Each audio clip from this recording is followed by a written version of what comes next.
नमस्कार दोस्तों, स्वागत है आप सभी का। आज के इस वीडियो के माध्यम से हम मॉडर्न हिस्ट्री का मोस्ट इंपॉर्टेंट टॉपिक गांधी युग, गांधी जी और उनके प्रारंभिक आंदोलन से जुड़े प्रश्नों को देखेंगे। इससे हर एक एग्जाम में यूपीएससी, पीसीएस या स्टेट लेवल के कोई भी एग्जाम आप दे रहे हैं तो उसमें 2 से 3 प्रश्न अवश्य पूछा जाता है। तो वीडियो को लास्ट तक देखिए। पीडीएफ के लिए आप टेलीग्राम ज्वाइन कर सकते हैं और जो दोस्त चैनल पर नए हैं चैनल को सब्सक्राइब कर लें, बेल आइकन को प्रेस कर लें ताकि नेक्स्ट वीडियो का नोटिफिकेशन आपको मिल सके। पहला क्वेश्चन है, दक्षिण अफ्रीका में रहने की अवधि में महात्मा गांधी ने निम्न में से जिस पत्रिका का प्रकाशन किया उसका नाम क्या था? इसका आंसर होगा option number D, Indian opinion. जब महात्मा गांधी दक्षिण अफ्रीका में रह रहे थे तो उन्होंने इंडियन ओपिनियन नामक अखबार निकाला और इसका प्रकाशन गुजराती, हिंदी, तमिल और अंग्रेजी में होता था। और 1904 में डरबन में फिनिक्स फॉर्म की स्थापना की। तो कभी कभी एग्जाम में आपको मैच करने के दिया जाता है कि किस भाषा में इसका प्रकाशन होता था। तो गुजराती, हिंदी, तमिल और इसके अलावा अंग्रेजी में 4 भाषा में इसका प्रकाशन होता था इंडियन ओपिनियन का। नेक्स्ट है, महात्मा गांधी किसके समर्थक थे? इसका आंसर होगा ऑप्शन नंबर डी, दार्शनिक अराजकतावाद। आपको याद रखना है, गांधी जी विचारों में आदर्शवाद के बजाय व्यवहारिक आदर्श पर ज्यादा जोर दिया और मार्क्स की तरह गांधी जी भी राज को हटाने का इच्छा रखते थे। उन्होंने स्वयं को दार्शनिक अराजकता से कभी परहेज नहीं किया।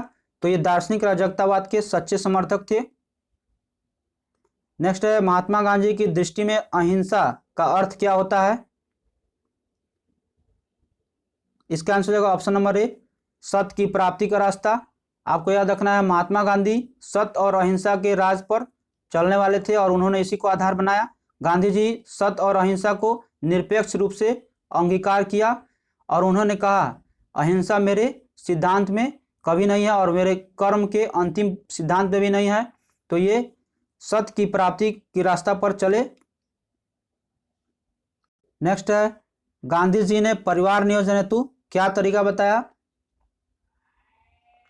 इसका आंसर होगा ऑप्शन नंबर ए, आत्मनियंत्रण। गांधी जी ने परिवार नियोजन हेतु सर्वोत्तम उपाय आत्मनियंत्रण, सेल्फ कंट्रोल को बताया।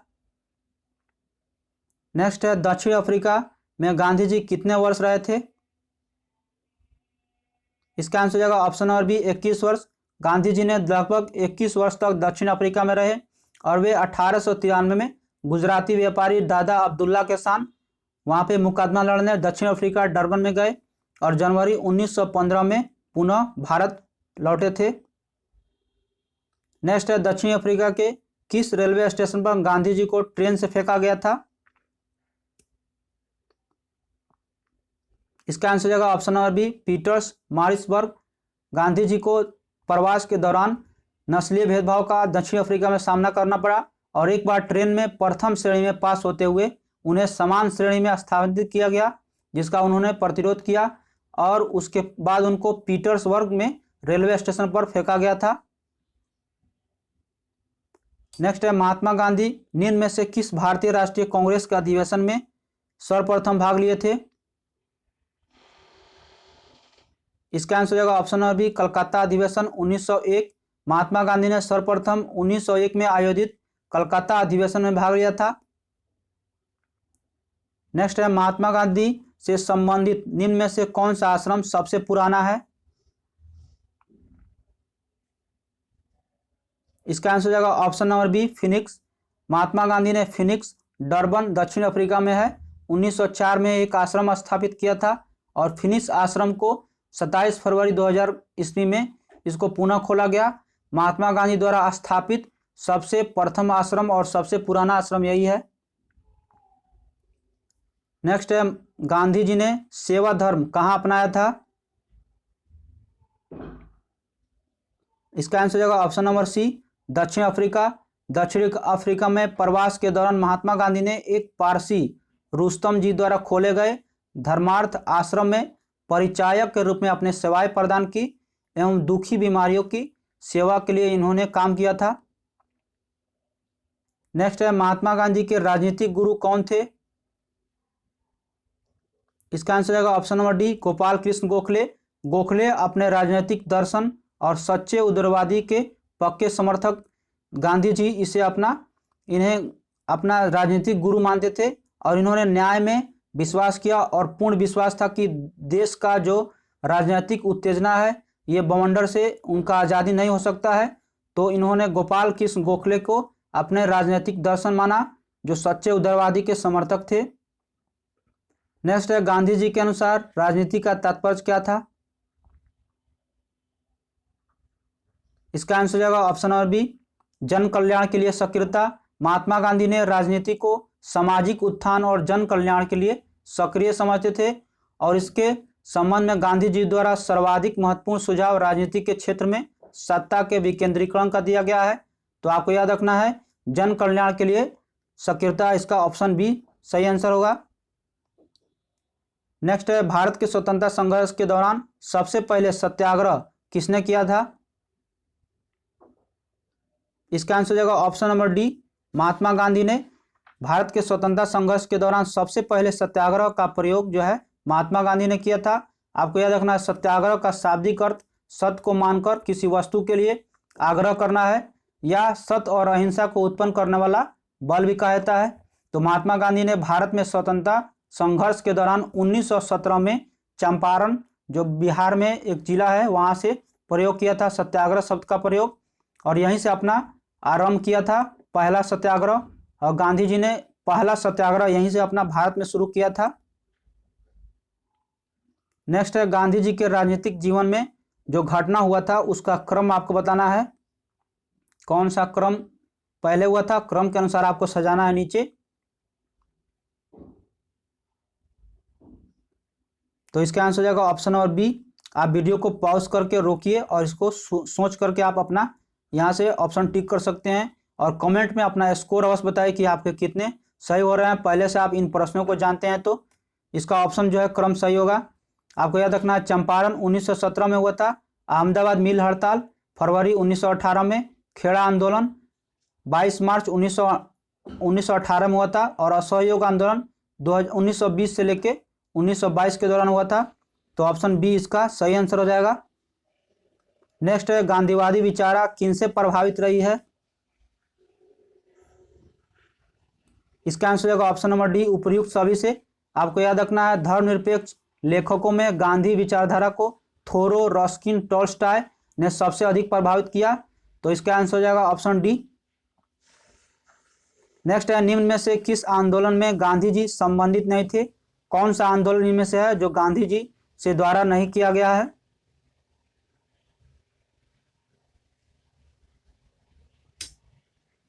इसका आंसर हो जाएगा ऑप्शन नंबर ए, स्वदेशी आंदोलन।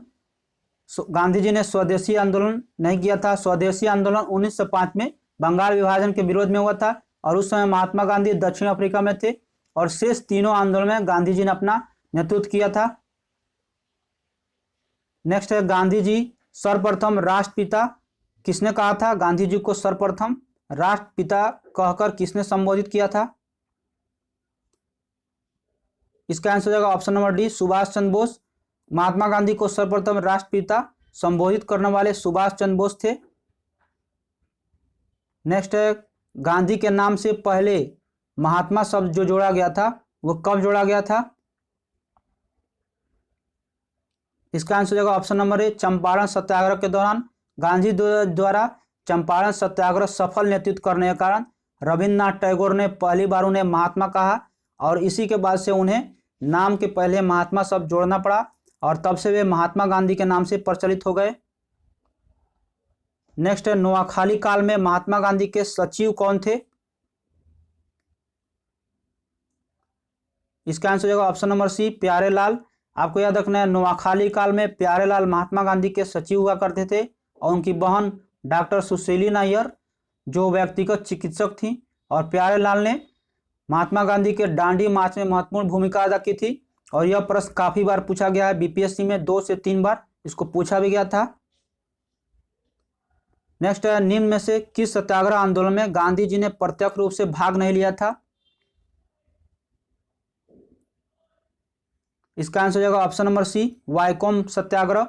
आपको याद रखना है वाइकोम के मंदिर में प्रवेश में सत्याग्रह में गांधी जी ने प्रत्यक्ष रूप से भाग नहीं लिया था, जबकि खेड़ा आंदोलन, राजकोट सत्याग्रह, असहयोग आंदोलन का नेतृत्व गांधी जी ने स्वयं किया। राजकोट सत्याग्रह 1939 में और महात्मा गांधी ने 4 दिनों तक इसमें अनशन किया था। उसके बाद वायसराय की मध्यस्थता में राजकोट में इनको समझौते के तहत राजी किया गया था। तो इसका आंसर हो जाएगा ऑप्शन नंबर सी, वाइकोम सत्याग्रह। नेक्स्ट है, निम्न में से किस कारागार को महात्मा गांधी ने मंदिर का नाम दे दिया? इसका आंसर हो जाएगा ऑप्शन नंबर बी, यरवदा।